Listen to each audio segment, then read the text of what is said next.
Olha, no futebol de hoje em dia, ganhar um campeonato já é uma coisa bem difícil, né? Agora, ganhar sem perder um jogo sequer, isso é considerado praticamente impossível.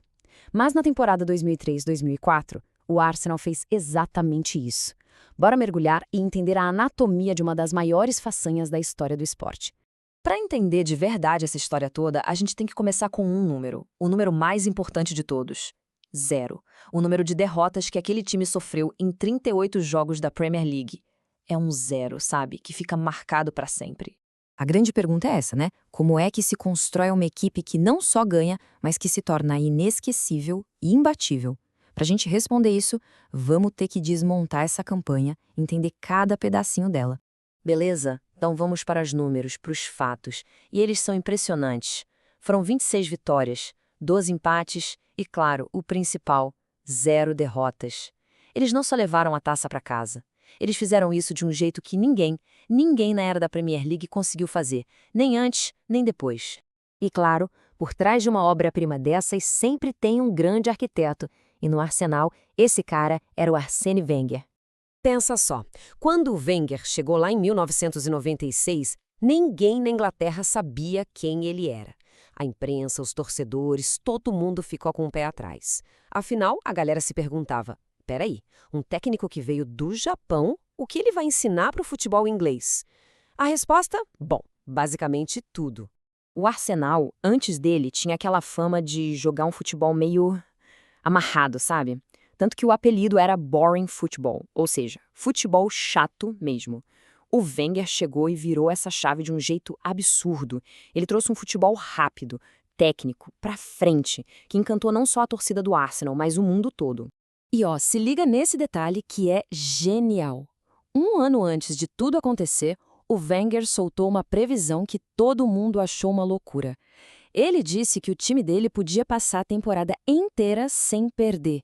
Riram da cara dele, chamaram de maluco, só que, como todo bom visionário, ele não estava errado, ele só estava um ano adiantado. Tá, mas como essa máquina funcionava em campo?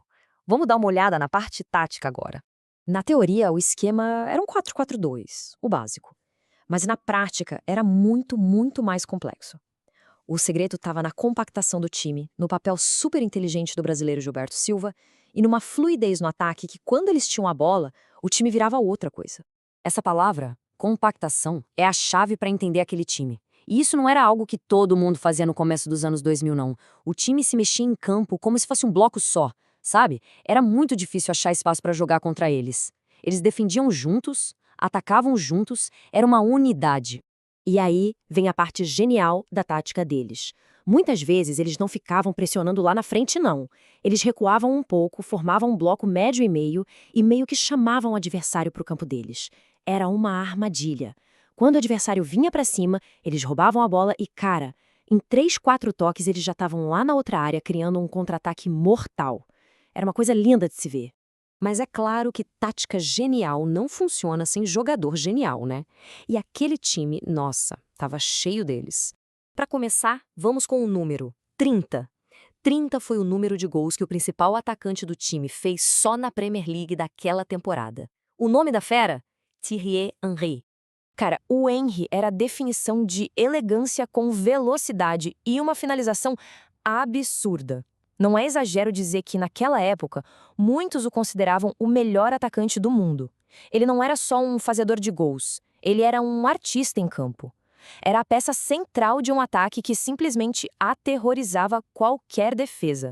Mas calma, o time não era só o Henry. A espinha dorsal daquele time era forte demais. Tinha o Lehmann no gol, a zaga com a força do Sol Campbell e do Kolo Touré, a genialidade do Dennis Bergkamp lá na frente e, claro, o capitão, o monstro que mandava no meio-campo.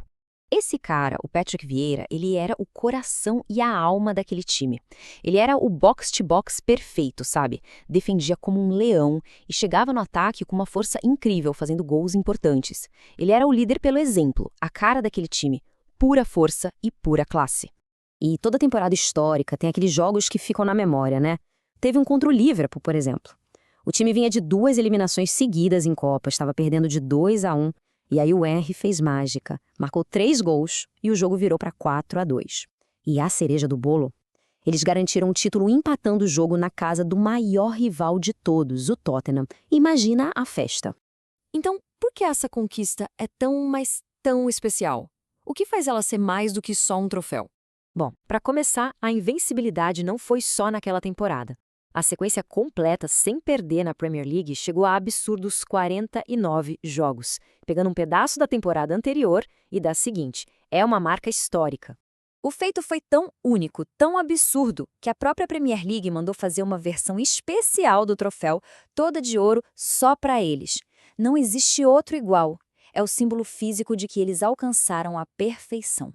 E não pensa que foi um campeonato disputado no último minuto, não.